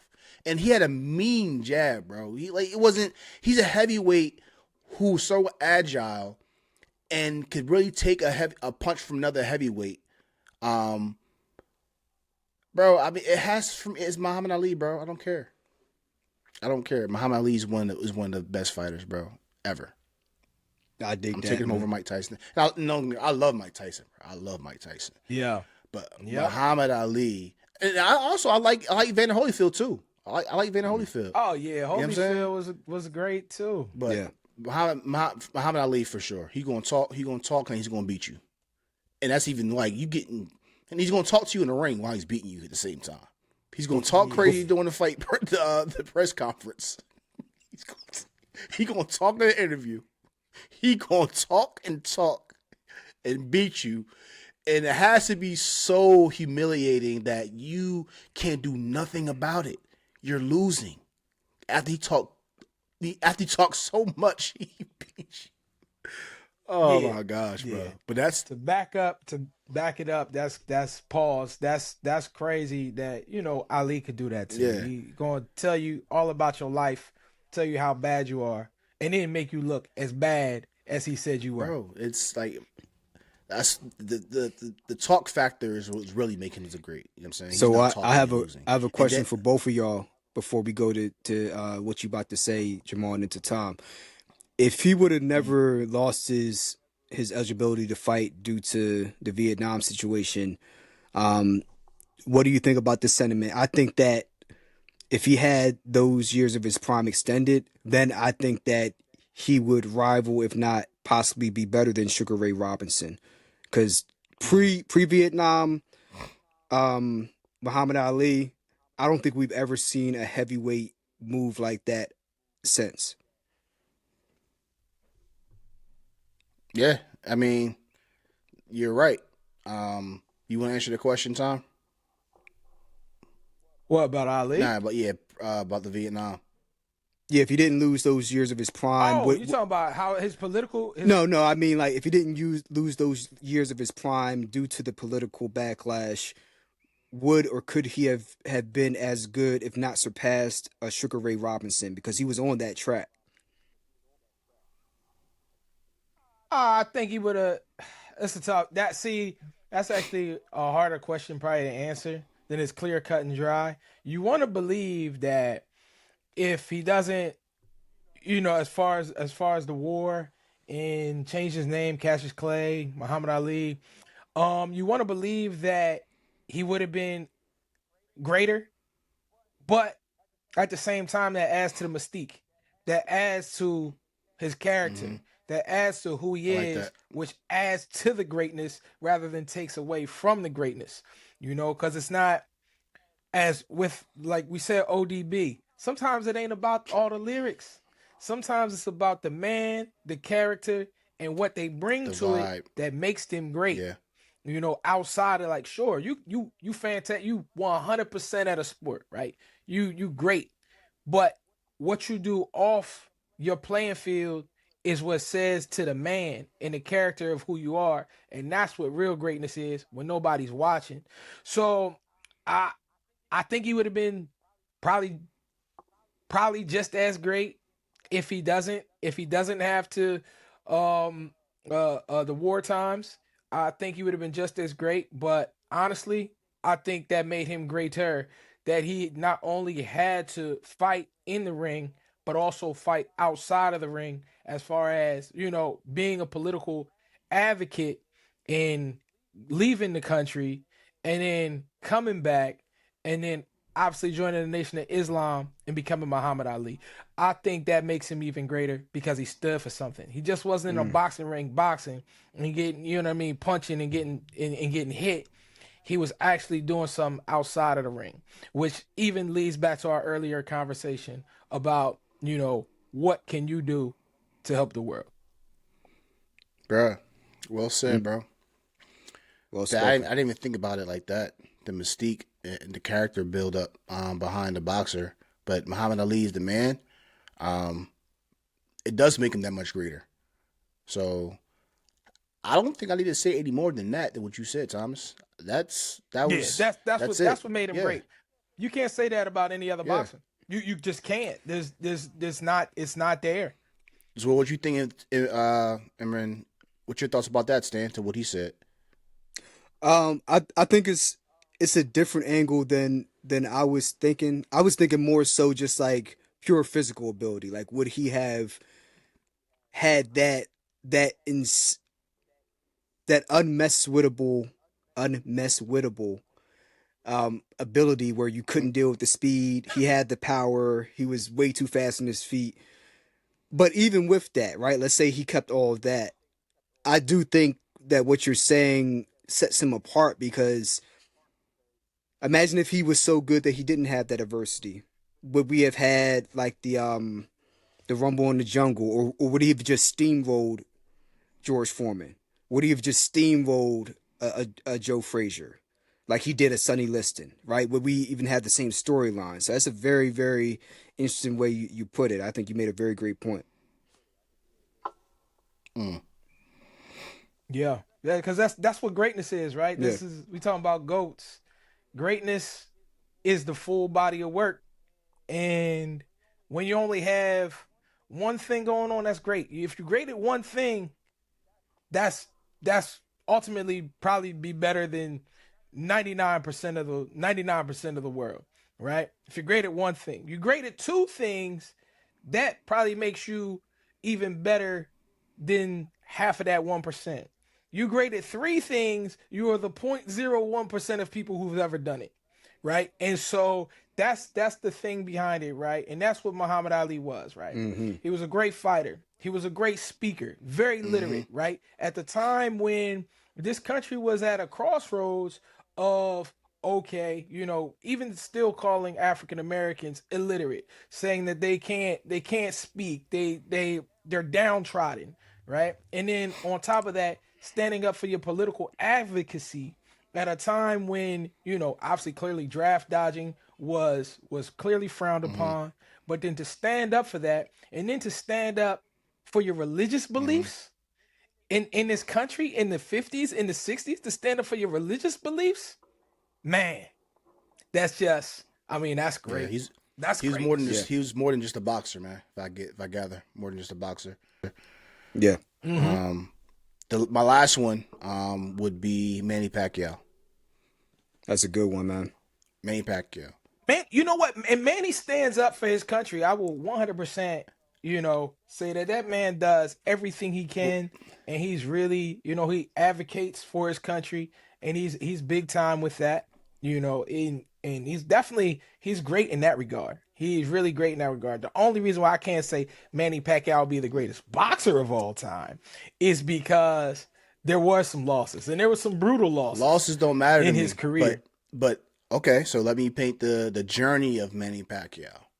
Before I Okay. knew who Manny Pacquiao was, he was fighting at the flyweight, right? Hmm. He was, and this is when I'm waiting for fights like the main card would be fights like would be the middle like the Antonio Wards and who else, the Felix Trinidad's, and the Roy Joe Juniors and stuff like that. The middleweight class was popping at this point right now, right? It no longer was about heavyweights. It would transition to middleweights and light heavyweights. So the undercards are these little skinny Mexican dudes, Eric Morales, Marco Barrera, and all these guys. You know what I'm saying? And then you got this Asian guy that had no idea who he was, but he was out there just throwing punches, looking very unorthodox. He was just letting them fly. Sometimes at one point, like, this guy looks like he's not even stable, but he's just throwing punches at these awkward angles, and it is a back and forth fight. He lost, but then I remember him, and next time he fought the dude, Eric Morales, the third time I believe, got busy. And then his journey from being flyweight and then consistently moving up every weight class. I think he went across 8 weight classes, bro, up to super welterweight, I believe. Was he super welterweight, Stan? Super welterweight. No. He might have Okay, had but one. I know he went. He might have, maybe he fought at like a catch weight, but yeah, I think welterweight was the limit for him. Was okay, fine, but bro, like he's beating. He went across everyone. eight weight He's divisions. eight. Yeah, he went and he's winning. You know what I'm saying? Like, I don't mind the losses, you know what I'm saying? Especially some of those losses was either early on in his career or either the tail end of his career. You know what I'm saying? Early on career, he's inexperienced fighting against Mexican boxers where they've been fighting all their entire life still as kids. You know what I'm saying? This is what they do. You know what I'm saying? Like, Mexico was a freaking factory for boxers at the flyweight, right? And then you have at the tail end of his career when he's past his prime, he's losing. You know what I'm saying? So, but in between that, he's dominating. He's fighting everyone in their primes. You know what I'm saying? Like, brother, let me, all right, let me show you the people he fought in their primes, bro. Let me pull this up. So are we just picking like 'Cause our he- favorite he- boxer, or are we doing like a top 5? I'm just doing who I think are the greatest boxers of That's all what I'm time. saying. We just You know what I'm picking saying? like This is the just my top, 2. your 2. Okay. Yeah. Best. I think to give a little added context while you're looking that up, one of his knockouts early in his career was due to him trying to make weight when he was not able to lose. He was getting too heavy for that division, and he fought anyway, and he got knocked out because of that. So that's one knockout. And then the Marquez one, that was the 4th fight. And then a lot of people don't remember this going into the fight. There was a lot of speculation over whether Marquez was using PEDs or not, because all of a sudden he looks swole out of nowhere and he has all these bumps on his back. And then in the fight, he was getting tore up. He was getting tore up. He had one knockdown early on, but he was getting tore up in that fight until he landed that one knockout punch. But that's the 4th fight. You seen him. You had one draw and then you lost 2 times, and then if you don't get the 4th fight, are we even talking about the knockout? And do you even have the experience to know what punch to throw? And even then, with all the experience, you were still getting your ass tore up until you were able to set up that one shot while you were in the midst of getting tore up. So, I mean, outside of that, and then after that, you come back and have wins over Timothy Bradley. You tear up Brandon Rios. You go on a run where you just Adrian Broner. Yeah. Shane Mosley, Ricky Hatton, Antonio Margarito, bro. Yeah. Antonio Margarito, bro. Miguel Cotto, you know what I'm saying? Eric Morales, Oscar De La Hoya. Like, dog, like, you was this. He was this thin at the flyweight. He moves up and he's freaking beating people, household names. Oscar De La Hoya is a Hall of Fame boxer. You know what I'm saying? Like, dude, how can you? I gotta respect the journey. And I'm a sucker for the underdog. He was an underdog, and he became he became the big dog. So that's me. Like the losses early in his career and after when he got old past his prime, I don't even care about those. You know what I'm saying? And to Yeah, I'm add with to you like on you that. said, Thomas, about the man, like dude, he's an advocate for his country, for the Philippines, bro. Like you know what I'm saying? Yeah. Like he's I think Yeah. when he gets paid, I think he gives most of his money away. Yeah. You know He what I'm saying? does. Yeah. He does. That's why he's fighting again, right? Past his prime. Just He's 47 years like trying to he's collect a check. 47. Like he's 47, bro. Like 5'5", knocking people out. Yeah, you one of the greatest. Yeah, One of the greatest. One Yeah. of the greatest. for One of sure. the greatest. So All who you right, got, Tom, who's Tom? yours?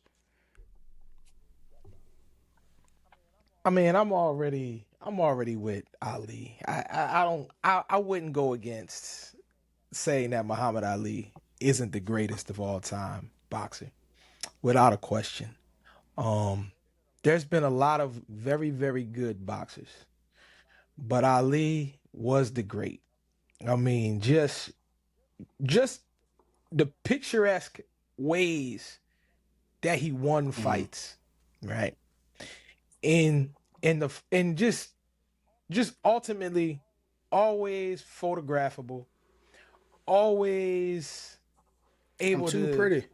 articulate what he needs to say in those moments. And you just don't get that from a lot of fighters, right? Like, so you take a Mayweather who tried, right? He was on WWF, right? Remember when he was trying to have that type with of with the, that with the big show. swag to learn how Is that to yeah, yeah, talk yeah. shit. He trying to have that, and he was like, this guy He just doesn't doesn't have have it. it. Ain't no way this guy could come up here and talk trash. Sure, I mean he was a great fighter. He was a great fighter, but he didn't have it to talk trash, and you could just tell he didn't have that extra Mm-hmm. gear, right? As a great, and you just don't have that extra gear to be able to go and then demand the ability to say, okay, um, I demand respect. Mayweather couldn't demand respect. I mean, 50 Cent made fun of him because he couldn't read, right? So that's a thing. That's the man, right? So that's what strips him away of being the greatest of all time in that regard. Like I said, at the tip top, right? He's in the top five for sure, but he's not the greatest of all time because Mayweather didn't make this exceptional jump in the sport of boxing. He was great. He's from a family of Mm-hmm. boxers, right? He's a pedigreed boxer, whereas he learned it from the beginning, right? And then you got, like I said, you got an Ali who's fighting against multiple fights Mm-hmm. in outside of the ring, right? And it just a lot of boxers. Pacquiao has had a similar route, but once again, he had a country that had his back. Muhammad Ali had a country that didn't have his back at all. You Mm-hmm. know what I mean? There were multiple people who wanted the worst for Ali. Yeah. I don't think Manny Pacquiao had people who wanted the worst for him. Mm-hmm. You know, they wanted him to win. They were like for the country of the Philippines, they wanted Manny Pacquiao to be that guy. America did not want Muhammad Ali to win shit. Now Mm-hmm. black people did, Facts. but the country in itself, absolutely not. We don't want this man to win. We want this man to lose and lose badly. Oh boy. So it's just like I said, Muhammad Ali fought multiple fights on multiple fronts. And that's what makes him the greatest of all time. Mike Tyson's in the conversation as well, too. You know, an undersized heavyweight is always something great to watch. And with that strength and that power, insanity, the way he used to hit people. And with Mike, unfortunately, his career got kind of cut short. Yeah. Yeah, it got cut short, and it's tough. You want to see him fight longer, but you're getting punched in the head, so you don't want to see people get hit too long because then ultimately concussions, brain injuries, and that to see Muhammad Ali at the end of his life, having the Parkinson's and having being subjected to a wheelchair. You watching this statuesque man who took down giants and now he's subjected to being in a wheelchair, right? So you don't really want to see that. But without a question, without a doubt, as far as in the sport of boxing, in everything attributed to the sport of boxing, Muhammad Ali is the GOAT. Listen, I'm with you, brother. Muhammad Ali was my guy. It's a So, strong choice. no argument for me there. Very strong choice. Interesting takes, fellas. Gentlemen, I gotta run. I know you got the last segment coming up, but I gotta get out of here. Okay. So I will catch the segment. I'll put it in the comments in the chat to my reaction to the Thurman fight. So I will let y'all brothers know. Y'all have a good afternoon. Peace and blessings. Peace and blessings, bro. Absolutely.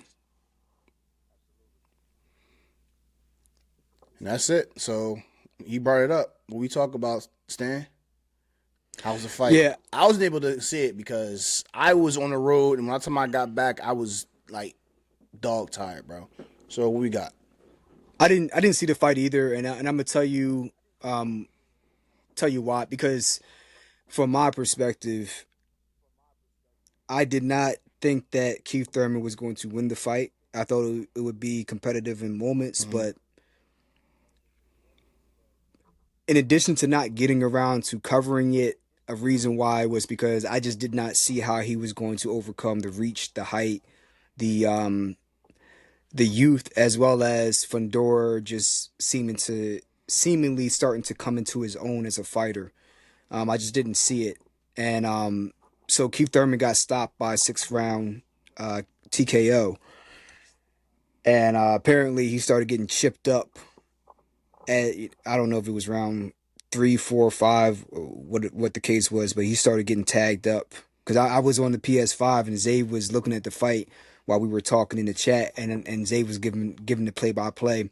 And by like 3rd or 4th round, he was like, all right, Keith going to the body, doing some work, but like he's starting to get tagged up, and then boom, you just hear that he gets stopped. But I think Fundor's one of those guys that, although skill-wise he's not as talented as him, in terms of his build, he is a difficult matchup in the same vein as Tommy Hearns was to everybody in the welterweight division when he was at his prime. Because I mean, Fundora's like 6'5" with, Fundora's a 6'5" with, I don't know his reach, but it has to be at least 80 plus inch reach. He has a freakish wingspan, so he's actually the tallest fighter in boxing, all of boxing right now, including heavyweights. So just put it in perspective.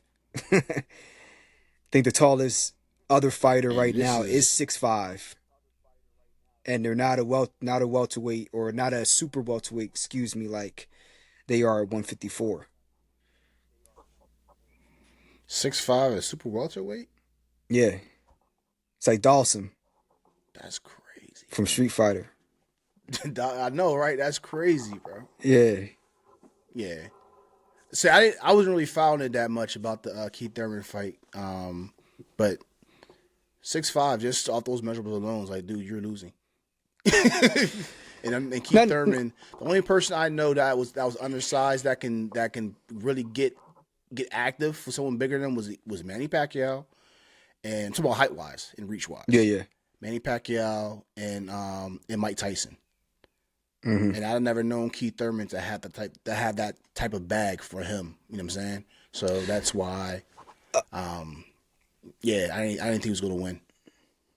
I think the main reason I think what played more into it for me was Keith Thurman has not been active in the past years. Like a big part of that due to his hand injury. Mm-hmm. So he hasn't been active, and he hasn't been active against high level opposition. Like his last fight was a win over this dude. His last name is Brock. I think he was a fighter out of, I forgot where he fights out of, but this 22-year-old dude that's not really a highly ranked boxer. He's solid for what he is, but he's not a contender. I put it like that. And he KO'd him. He knocked him out within a few rounds, but in no way, shape, or form, even if that guy was lanky or whatnot, skill wise, he was not going to prepare him for anybody at 154, including Sebastian Fundora. Just the layoff, like the more time you have off at any sport, particularly baseball or boxing, which are like very timing dependent.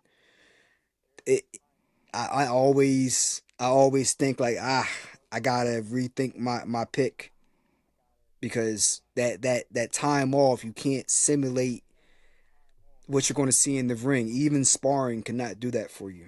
Like you have to at least get in the ring, even get a tomato can in the ring, just to make sure you get active and just see punches going at you again.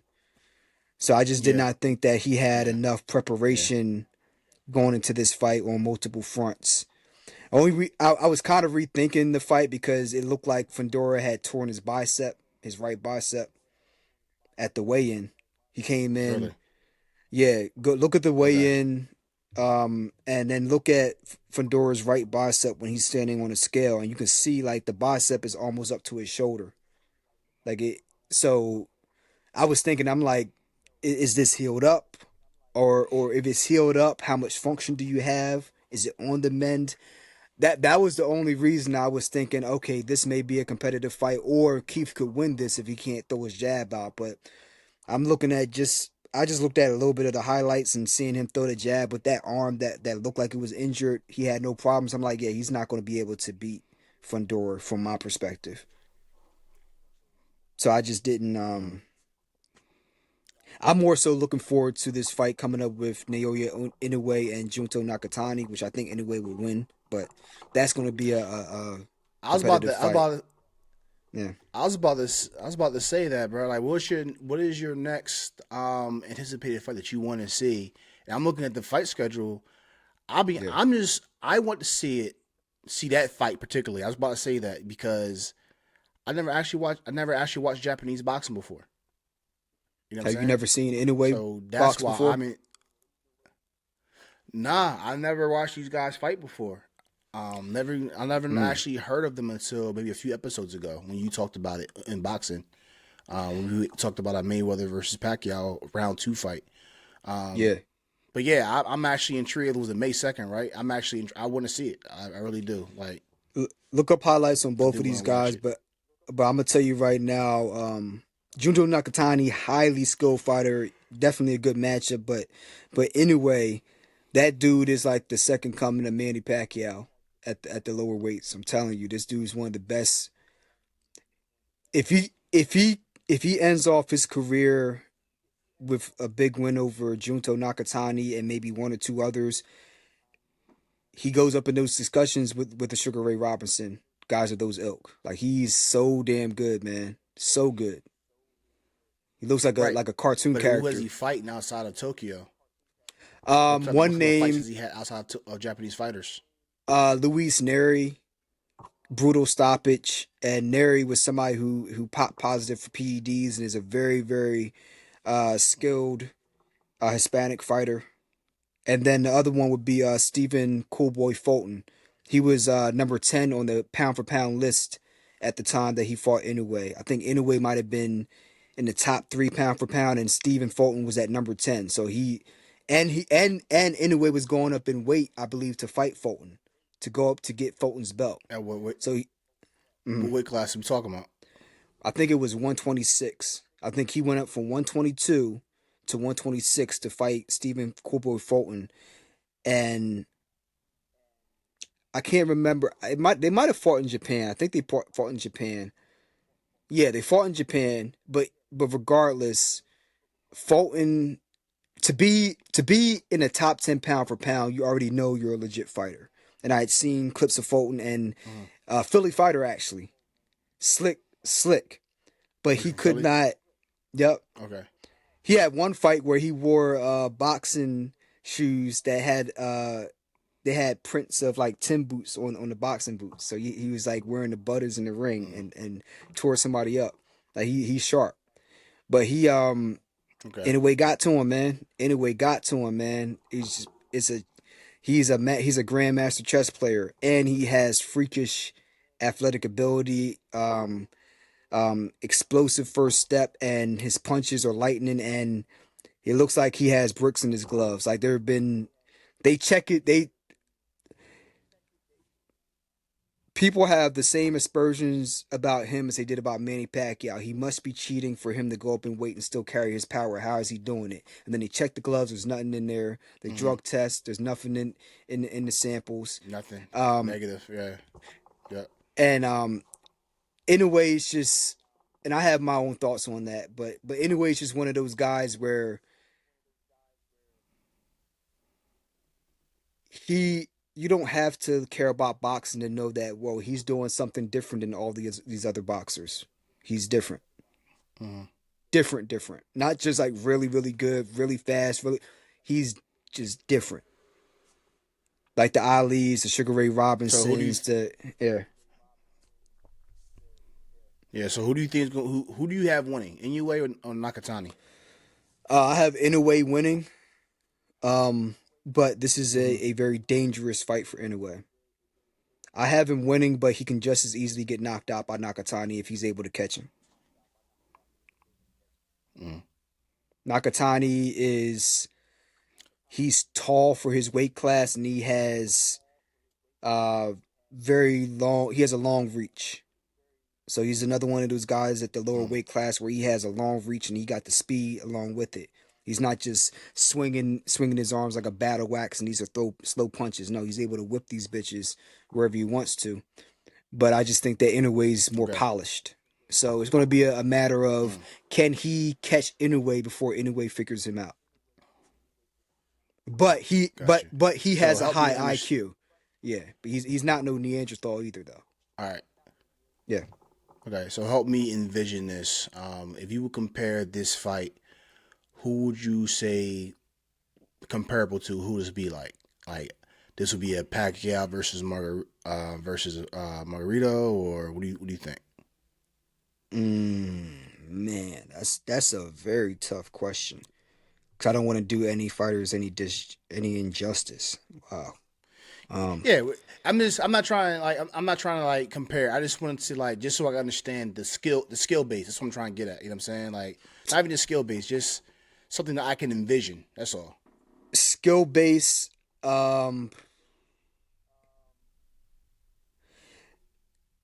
So the style wise, this will not match up. But skill wise, I would say it would be like Manny Pacquiao versus Juan Manuel Marquez. Like Marquez got knocked Really, down a bunch of times that's a good fight. versus. Yeah, exactly. But like once he got up, it's like something clicked and he was That's a able good fight. to. Yeah. So, Yeah. Okay, I want to see this this. guy, but this guy that is was a more. good fight. But this guy is more physically talented as an athlete than Marquez. So that's what makes this intriguing. Like he's not just a good a great counter puncher with like solid athleticism. No, this guy is like he's awkward, but he can make a mistake and make up You're talking for about Nakatani. Nakatani. He can make up for mistakes due to his Okay, okay. athleticism, but yet and still, Inoue is right there with him athletically, if not a little more athletic and explosive. So it's and you know what? Here's an example. I think basketball example: Michael Jordan versus Clyde Drexler. Like if Michael Jordan was not there, Clyde Drexler would be the person we remember as the best guard of the '90s, right? But like he could do a lot of the things that Jordan could do, but he didn't have that extra gear in terms of like his IQ. Like it'd be like comparing like an A minus to an A, because I don't want to do a disservice comparing the two. Like Clyde the Glide a lot Drexler. a lot of people would kill to get an A minus on the test, but there are people that get an A or A plus. Like that's the difference. So it's like, does that person who's like an A or A plus student make that one mistake that the A minus student can capitalize on? That's the best way I can kind of explain it. Okay. Okay. Yeah. Because sometimes a difference between an A minus and an A is 1 point. It's 1 point. Can be minuscule, right? So it's me that. Yeah, very right. So it's that one question or the way how you because sometimes you would have a question, especially in English, right? Yeah. You can write your thesis or whatever, right? But they grade you not just what you wrote, but also like, about context and how you wrote it and stuff like that. They say, did you think about this? Or I would, you know what I'm saying, use more context clues or pronouns and stuff like that in your thesis or something like that. I don't know, but No, yeah, I'm the not way the just question's asked, the way yeah, it's yeah, displayed to the person. Like how you responding. I might Yeah, understand it so completely, and then you don't understand it, but it's not because you don't know the material. It's just the way it was right, asked. Yeah. but No, it's going to be a really good it's fight. good, bro. Listen, Yeah, yeah, I'm definitely going to order it. I'm looking forward to it, brother. You can order Yeah, it. So what that's time? So they're fighting in Tokyo, in Japan. What time we gonna be watching it? they're not going to fight in Japan. They're under the Ring magazine, so I don't know if they're fighting in Vegas. I forgot the venue, but um, let's check. Let's see if it's in Japan or Riyadh, Saudi Arabia, or where is that? I'm on ESPN. It says Tokyo. Title Okay, fight: then it's choke. Naoya Inoue versus Junto Nakatani. 12 rounds. Okay. Last one that I saw that That's what's they up on fought. ESPN. I don't know. Yeah, the last time they fought in Japan, I remember it being at like 7 in the morning or something on East Coast time. So I guess we'll know. I'll have to look into it and find out more information on when it's at. But I'm watching it regardless. It don't matter. Okay, fair enough. Maybe I can actually record it on demand or something like that and put it on the cloud. Yeah, yeah, yeah. All That's right, a good cool. one. Yeah, I'll probably do that then. But all right, man. Listen, episode 5. It's a wrap. You know what I'm saying? We Yes, talked sir. about a lot of meaningful conversation in the beginning. Talked about the GOATs again. Once again, very difficult decision to see. I don't think we actually established who the GOAT was. We just talked about who we liked, who can definitely be a part of the GOAT conversation when it came to the rap groups and best rap group member. But I think as far as boxing goes, I think we all respect the Sugar Ray Robinson. He's definitely up there. And I think we all mutually agree that Muhammad Ali is one of the greatest, Yeah. arguably the greatest of all time. And respect to the little guy, Manny Pacquiao. Mm-hmm. And Keith Thurman got knocked out again.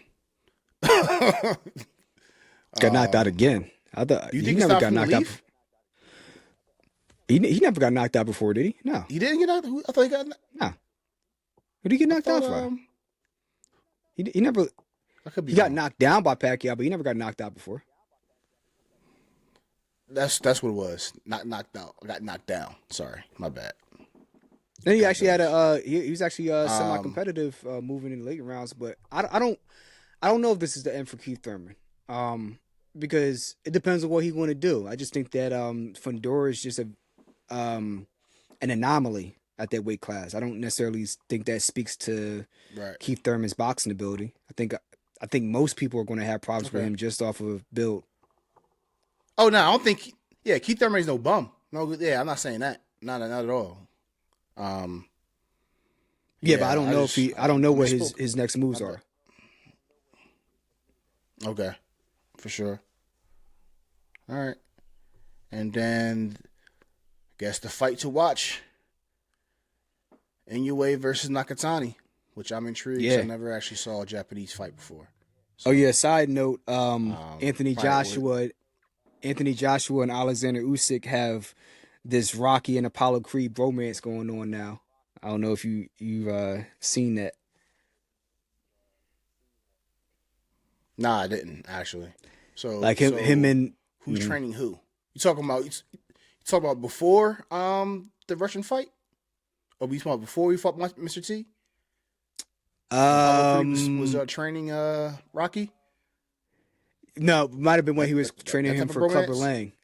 Yeah, no, when he was training for Clubber Lang, Oh, I okay. think the rematch. Yeah, that's that bromance. Yeah.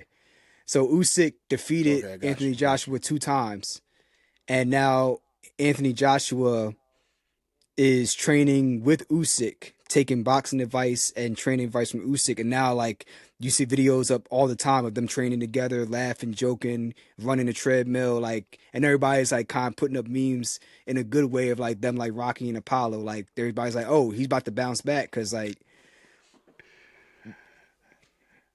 But I think that's cool though, man. Like he's just like, all right, tell you were able to defeat me 2 times. Tell me what you know. Like no ego, just like tell me what you know. And now like you can just see like he looks like he's happy. He looks like he's getting sharper. He looks like he's in shape, and he looks like he's craftier. So like whatever he's learning from Usyk, we'll see where that goes.